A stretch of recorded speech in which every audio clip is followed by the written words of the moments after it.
What's up guys, it's Tommy here and welcome to the latest Liverpool transfer news. In this video we will talk about Enzo Fernandez and also the latest news about Firmino's contract situation. Liverpool want to extend his contract and you get to know all the details about Liverpool FC. So I'm really excited because according to the media outlet Football Insider, Jurgen Klopp has been calling Enzo Fernandez and his representatives every day to could try and convince him to sign for Liverpool, and also they would want of course to deal with Benfica and to negotiate with Benfica, and Liverpool are looking to make a January transfer, and we could actually get in front of other clubs if we pay the release clause of Enzo Fernandez, which is a whopping 120 million euros, which is 103 million pounds. Do you want Liverpool to pay the release clause of Enzo Fernandez? Do you think he's worth that much? Let me know your thoughts in the comments below, and if you enjoy these videos, leave a like, subscribe, you know the drill, turn on the bell notifications so you never miss the latest updates about Liverpool FC. Merry Christmas and happy holidays to you guys, whatever holiday you celebrate, have a great time. And Jurgen Klopp is taking on a more prominent role in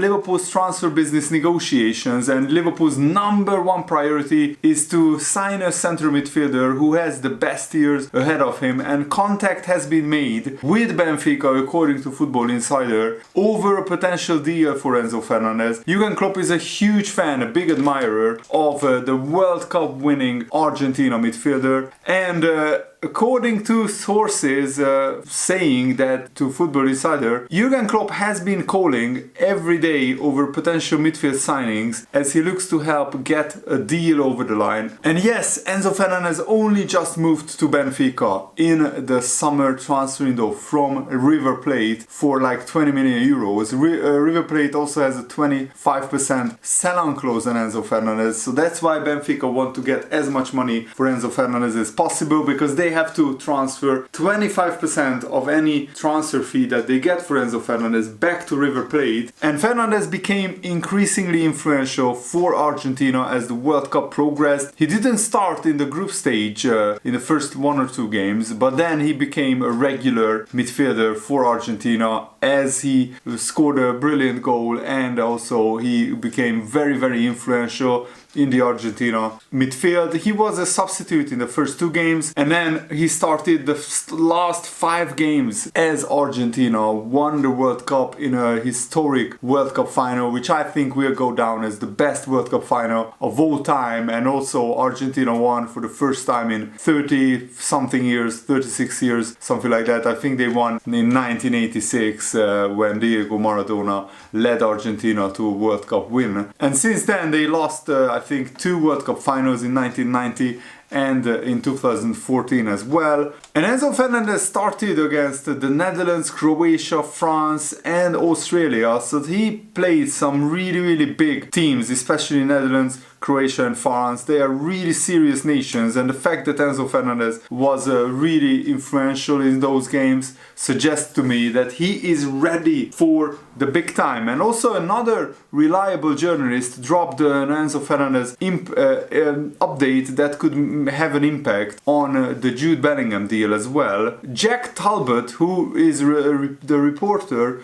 who broke the Darwin Núñez deal that he planned a move to the Premier League, he has claimed that a move to Real Madrid could be an option for Enzo Fernandez after Benfica received a bid from an unnamed party, but already Portuguese outlets reported that that bid came from Liverpool. But according to this journalist, it came from an unnamed club, and it could move. This move could be maybe meaning that Liverpool are going to try to sign Jude Bellingham. I think we need both players, Enzo Fernandez and Jude Bellingham, and as I said in yesterday's video, Liverpool can easily spend 250 million pounds in the next transfer window combined without breaking the finances of Liverpool Football Club, because Chelsea, Man United can spend those amounts, and Liverpool have a higher revenue now than Chelsea and almost as high revenue as Manchester United. So according to this journalist, Benfica refused to name the club who submitted this 100 million euro bid. Sounds out of Portugal saying that it's probably going to be a move to Real Madrid for Enzo Fernandez, according to this journalist. Spain or Real Madrid apparently.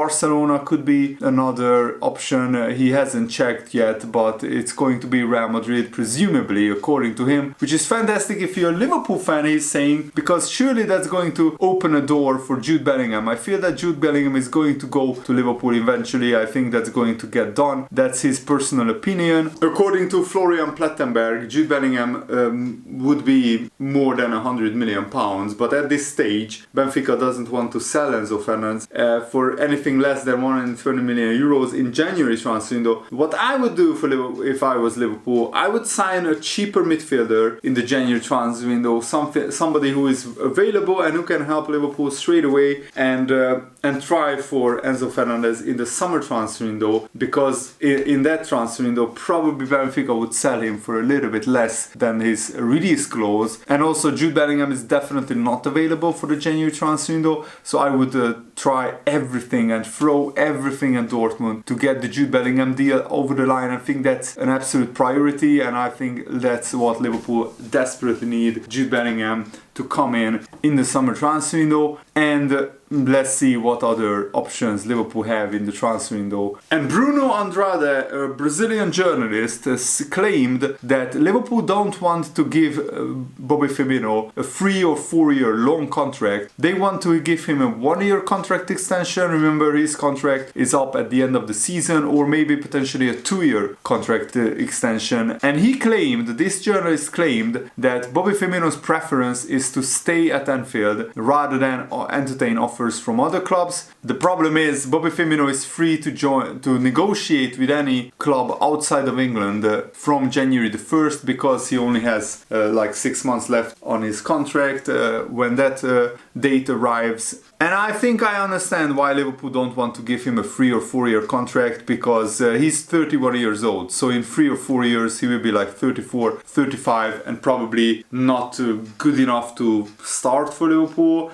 And you don't want to have a player who is 34, 35 on the bench earning huge wages. So I think a 2 year contract extension would be deserved for Bobby Firmino. He's our second top scorer this season, remember. Even though right now he's out injured, he's a very, very important player still for Liverpool. And the way that he played in the first half of the season, I think a contract extension is justified. Even though he's not, probably as talented as Mo Salah, and he's not scoring as many goals as Salah or other forwards, he is still a very, very big part of why Liverpool has won 8 trophies in the last 5 years. And I think it's a much cheaper option to extend Firmino's contract by 2 years, maybe bump his wages up a little bit, but I don't think Firmino would ask for astronomical wages. And I mean, even with the Mo Salah, we could negotiate wages which are pretty decently increased. And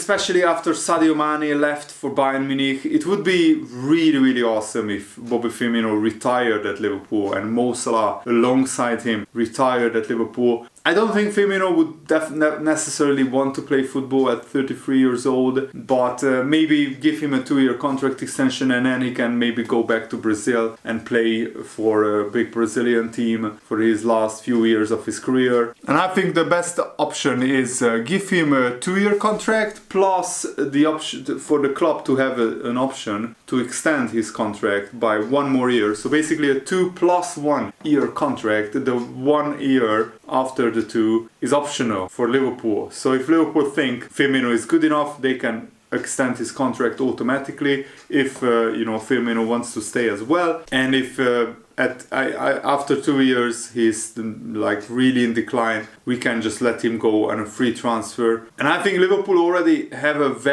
are entering into very dangerous territory, because you don't want to replace too many older players by promoting very, very young players who are not ready for the level that Liverpool wants to be at. Fabio Carvalho, I'm looking at you. He's a really good talent, but he's very raw, and probably he would want to get a big 1 year loan. Imagine Harvey Elliott went out on loan to Blackburn, to the Championship. He had a fantastic season there. and he really matured and developed. You could argue maybe Harvey Elliott is not yet 100% ready to play for Liverpool, like week in, week out. I don't think he should be a regular starter yet, but because we don't have better players at the moment, like always being ready, he plays a lot of games, which is fine, he gets experience, but I would loan out the likes of Fabio Carvalho, Calvin Ramsey, Bajcetic, and I would go the route of Harvey Elliott, because many clubs in like the bottom half of the Premier League and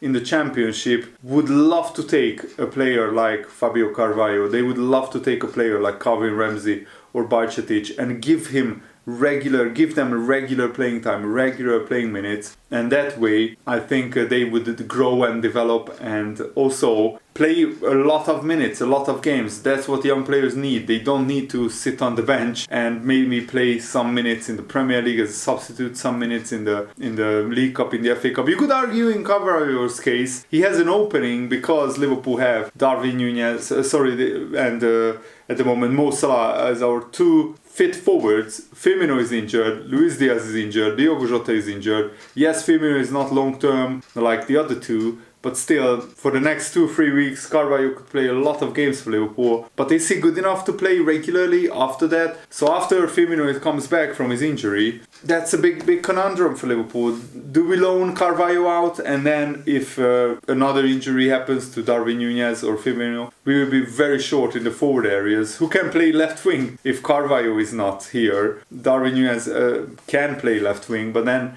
if Firmino is injured, who can play striker? So Liverpool, we have to be very smart about this. And Noel Whelan also claimed that Naby Keita doesn't deserve a new contract. He said, I do not think he has put enough into Liverpool, and I do not think he has put enough minutes on the field to be worthy of a new contract. He has been plagued with injuries since he came to the club. We have seen him sporadically throughout certain seasons and competitions, but he never managed to nail down a definitive role for Liverpool. In the back of people's minds, he is a player that they would love to have, but the question mark is, can they keep him fit? He will be demanding big wages, and you do not want to play him for half a season, for 3 years. Yes, that's the problem with Naby Keita. He commands big wages, but he's not playing enough games and enough minutes to justify giving him those big wages. So yeah, let me know, what would you do if you were Liverpool with Naby Keita? I would just let him go on a free transfer, more maybe even better, sell him in the January transfer window. If there are enough suitors, get 5 to 10 million for him. That way Liverpool just recoup a little bit of money that we paid for Naby Keita. But it's such a sad thing that Naby Keita's career turned out like this, because he was absolutely brilliant for Leipzig, and when he was at his best, and he showed that last season for like half a season, more than half a season. When he's at his best, he's a brilliant player. Remember his goals that he scored against Atletico Madrid, for example, in the Champions League. And also some of his best games have been brilliant. He just doesn't show those kind of performances enough times because of injury and because he's in and out of the Liverpool team. So he doesn't get like enough rhythm. But let me know what you think in the comments below. And thanks for watching. See you later. Have a nice day. Goodbye.